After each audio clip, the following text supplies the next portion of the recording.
이번 달 가스 요금이 크게 높아지면서 각 가정의 난방비 부담이 매우 커졌습니다.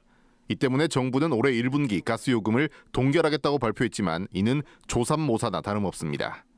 1분기 이후로도 요금 인상은 불가피한 상황이기 때문입니다.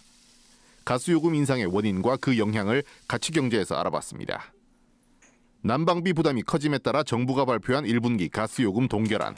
이는 정부의 갑작스러운 결정이 아니라 가격 추가 인상의 과정 가운데 하나입니다.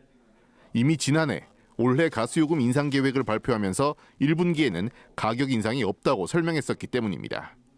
가스요금의 경우 동절기 난방비 부담, 전기요금 인상 등을 감안하여 내년 1, 4분기에는 동결하고 2, 4분기 이후 요금 인상 여부 등을 검토할 계획입니다. 이 같은 가스요금 인상은 결국 러시아의 우크라이나 침공 때문입니다. 세계 각국이 러시아에 대해 경제 제재를 가하자 러시아가 천연가스 공급을 멈추면서 수급 불균형이 발생한 겁니다. 이로 인해 천연가스 가격은 2020년 최저가 대비 지난해 8월 6배 이상 올랐습니다. 국제 천연가스 가격이 오르자 우리나라의 가스 공급을 담당하는 한국가스공사의 적자 폭이 급격하게 늘었습니다. 실제 지난 2021년 말 1조 7천억 원 규모였던 미수금은 지난해 말 기준 9조 원까지 치솟을 것으로 예상됩니다. 국제 가격은 6배나 올랐지만 국내 가격은 40% 정도 오르는 데 그쳤기 때문인데 다른 나라의 경우 영국은 2.6배, 미국은 3.3배, 독일은 3.6배 올랐습니다.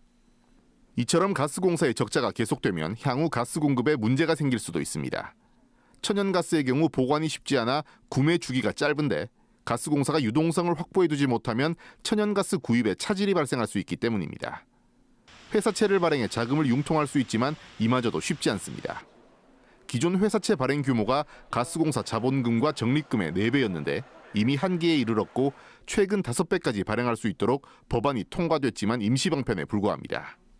천연가스 요금은 굉장히 높은 수준에 올라와 있고 또 누적된 적자도 굉장히 지금 우리한테 숙제로 있는 거다. 적정한 시점에 또 적정한 수준의 요금 조정 문제를 검토하겠다. 이렇게 말씀드리고. 문제는 날씨가 따뜻해진다고 해서 가스 사용량이 줄거나 가계 부담이 줄어드는 것은 아니라는 점입니다. 여름에는 더위로 인해 전력 소비가 크게 늘어나는데 우리나라 전력 생산의 가장 큰 비중을 차지하는 것이 천연가스이기 때문입니다. 가스요금 인상은 전기요금을 비롯해서 이제 공공요금 인상으로 이어지는데요. 이런 부분들은 실질적으로 서민계층과 직결되는 물가 인상으로 바로 직결됩니다. 그러다 보면은 실제 경기 회복은 상당 기간 동안 지연될 수 있다 이렇게 판단이 됩니다. 가스요금 인상으로 가계 부담이 커지고 있는 가운데 전기요금, 물가 인상까지 예상되면서 올 한 해 서민 경제의 어려움은 가중될 것으로 예상됩니다. 가치경제 김재노입니다.